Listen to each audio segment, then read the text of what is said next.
Yani hani çok önemli bir haberdi gerçekten ilmek ilmek barış mücadelesi. Bazen bazı haberlerin hikayelerini de duymak aslında önemli. Bu hikayeleri de konuşmak önemli diye düşünüyoruz. Sizin bu haberinizin hikayesini dinlemek istiyoruz aslında. Bu habere nasıl karar verdiniz gitmeye ve bu haberi yaparken özellikle sizin için öne çıkan başlık neydi? İlmek ilmek diye bir tarif kullandınız bu haberinizde. Bu metaforu kullanma sebebiniz neydi? Açıkçası öncelikle ben de hem bu ödülü bana layık gören tüm aslında jüri üyelerine teşekkür ederim ve aynı zamanda bu yani ilmek ilmek barış mücadelesi veren tüm barış annelerini, çünkü bu mücadelede aslında birçok barış annesi yaşamını da yitirdi. Aslında tüm barış annelerine atfediyorum. Yine bu Musa Anter Gazetecilik Ödülleri'nde ödüle layık görülen tüm gazeteci meslektaşlarıma da aslında buradan onları kutluyorum. Öncelikle bununla başlayalım. Açıkçası barış anneleri yani hem sadece barış annelerinin mücadelesine bakacak olursak yani aslında kadınların ne kadar güçlü olduğunu, yani yaşamın her alanında kadınlarla görüşürken aslında barış annelerinin onlar için ne anlam ifade ettiğini, yani annelerden de güç aldıklarını görüyoruz. Tabii bu barış anneleri biliyorsunuz yani hem 90'lı yıllarda, 80'li yıllarda köy boşaltmalarında göçe zorlanmış anneler. Yine Türkiye kentlerine, Türkiye metropollerine göç etmek zorunda kalan kişilerdir. Yine her türlü orada yaşanan asimilasyona, orada hayata geçirilen politikalar, kadına dönük şiddeti, yine katliamlar, şiddet ve aslında birçok şeye maruz kalan güçlü kadınlardır onlar. Ve aynı zamanda maruz kaldıkları tüm politikalara rağmen çok güçlü kalmış, çok direnmiş kadınlar. Yani Türkiye kentlerine göç ederken de aslında burada da hayata tutunmaya çalışmışlar. Yani kendi topraklarından koparılan, kendi kültürlerinden, kendi dillerinden koparılmışlar. Ancak mesela İstanbul'a göç etmek zorunda kalmışlar. Kimisi İzmir'e, kimisi Ankara'ya. Aslında Türkiye'nin birçok kentine yayılmış durumda. Ve bu anlamıyla anneler gittikleri her yerde de mücadelelerini sürdürmüşlerdi. Yani Kürt özgürlük hareketiyle tanışan anneler burada aslında orada devam ettikleri, yani orada yürüttükleri mücadeleden sonra burada da aynı şekilde o mücadeleye katkı sunmuşlardır. Kadınlara öncülük etmişlerdir, gençlere öncülük etmişlerdir. Yani tabii siyasi alana da öncülük etmişlerdir. Çünkü burada barış anneleri yine burada hem polisin şiddetiyle de yüz yüze kalmışlar.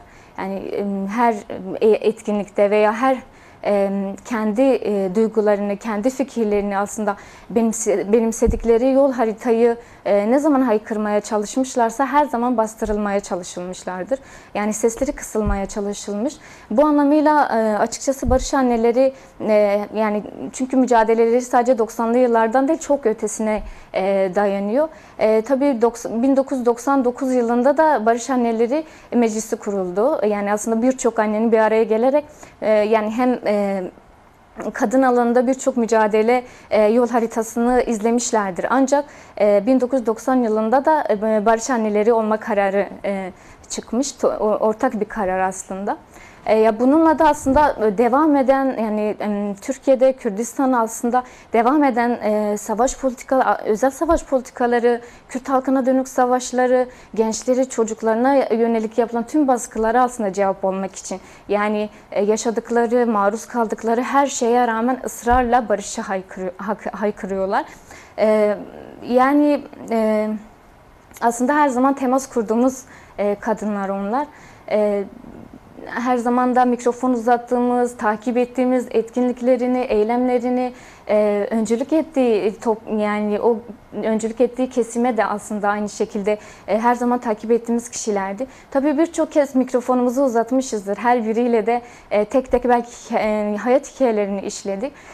Açıkçası benim de çok yani annelerle görüşmem ya da baş anneleriyle temas kurduğum her zaman bende hem duygusal anlamda hem de bir kadın gazeteciyim ve anneler de aslında hem yürüttükleri mücadeleyle de açıkçası yani bana da biraz yol haritası oluyor. Yani hem onların yürüttüğü mücadele bir kadın olarak ben de feyiz aldım.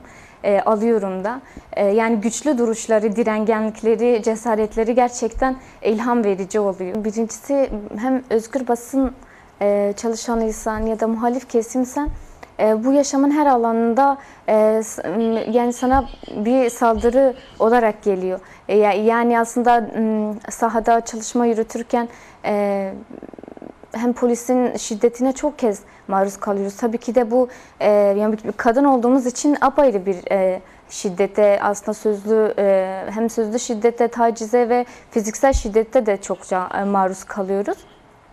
Yani dediğim gibi aslında biraz hem bu süreçle bağlantılı olarak da barış ve demokratik toplum süreci derken yani nasıl bir yayıncılık yapmamız gerekiyor ya da aslında topluma neyi aktarmamız gerekiyor ya da nasıl aydınlatmamız gerekiyor soruları bence çok önemli bu noktada. Yani çünkü medyanın çok önemli büyük rol misyonu var. Yani hem toplumu aydınlatan yani basındır, gazetecilerdir. Yine aslında biraz önce bahsettiğim gibi yani medyanın dili aslında savaşı da körükleyen, hem savaşı körükleyen hem de aslında kazandıran da kaybettiren de bir noktadan ele almak gerekiyor. Çünkü medyanın yani medya gerçekten güçlü bir silahtır yani öyle bakmak gerekiyor. Tabii dediğim gibi biraz bu yani barış gazeteciliğinden bahsetmek gerekiyor. Yani nasıl bir barış gazeteciliği olmalı böylesi bir süreçte? Aslında bu sürecin hem kadınlara, tüm topluma, toplumsal alanda aslında herkese nasıl bir nefes aldırması gerekiyor? Yani buna denk düşen nasıl bir yani nasıl bir gazetecilik ruhu yeşertmemiz gerekiyor? Ya da barış gazeteciliği işte çatışmaları, savaşı körükleyen bir yerden mi ele almak gerekiyor? Yani o yoldan mı ilerlemek gerekiyor ya da aslında çözüm odaklı bir habercilik mi yapmamız gerekiyor? Elbette ki yani Orta Doğu'da, yani Türkiye genelinde aslında Türkiye'de çünkü soluksuz uzun yıllardır devam eden bir savaş var. Ya, bu anlamda hani aslında hem muhalif olan hem de aslında tabii yani ana akım medya elbette ki bu konuda her zaman çizgisi yani kendisini bize göstermiştir. Yani belki buradan da çağrımız da olur. Yani hem muhalif olan herkesin hem de ana akım medyanın da belki bu anlamda hani eğer barıştan yana bir ya da çözümden yana bir süreç varsa ya da o süreci iyileştirecek şeyin bir parçası olan basınsa ya da medyanın kendisi bu anlamda da biraz çözüm odaklı aslında yani hem topluma herkese de aslında siyaset alanında da aynı şekilde yani biraz çözüm odaklı bir yayıncılık yapmak gerekiyor. Yani çünkü bu savaşa biraz katkı sağlamak yani daha doğrusu savaşa karşı aslında barışı ya da çözümü savunuyorsa katkı da sağlamak zorundayız.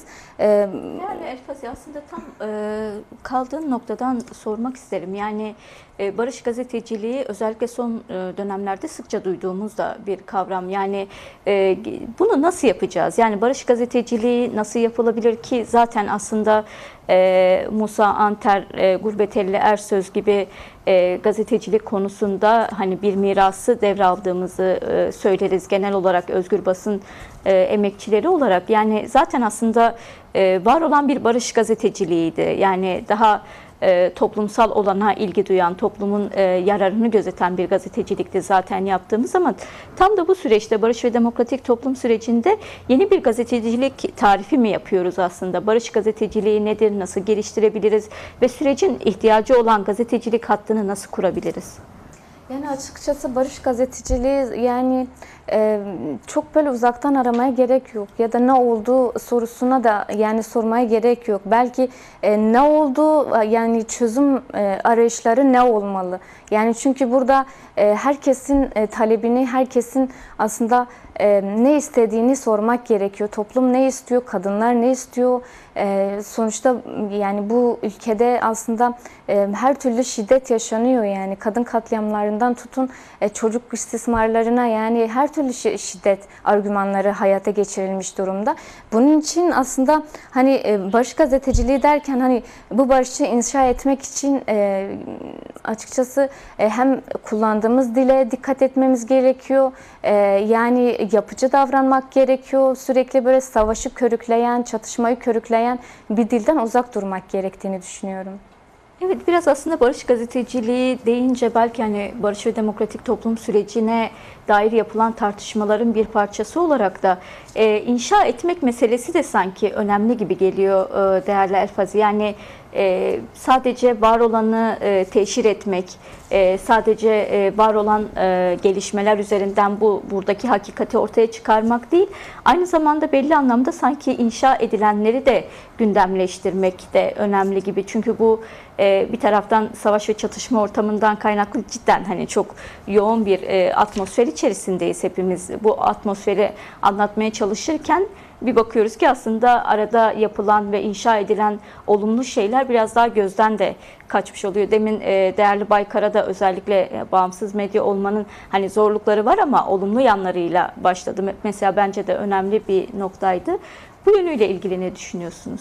Yani açıkçası biz yani özgür basın çalışanlarıyız ve aslında sadece Kürt halkının değil, biz ezilen ve yok sayılan tüm halkların sesi olma gibi bir çabamız var. Yani öyle bir yol izliyoruz. Çünkü burada haksızlığa, işte ihlale ve ihmallere maruz kalan herkesin sesi olma gibi bir rol misyonumuz da var. Yani dediğim gibi eğer ki yani ayrım gayrım yapmadan bir mücadele yol haritasını izliyoruz açıkçası. Çünkü vicdani ve ahlaki sorumluluk hissediyoruz. Yani biz gazeteci kadınlar olarak, özgür basın emekçileri olarak bunu söyleyebilirim.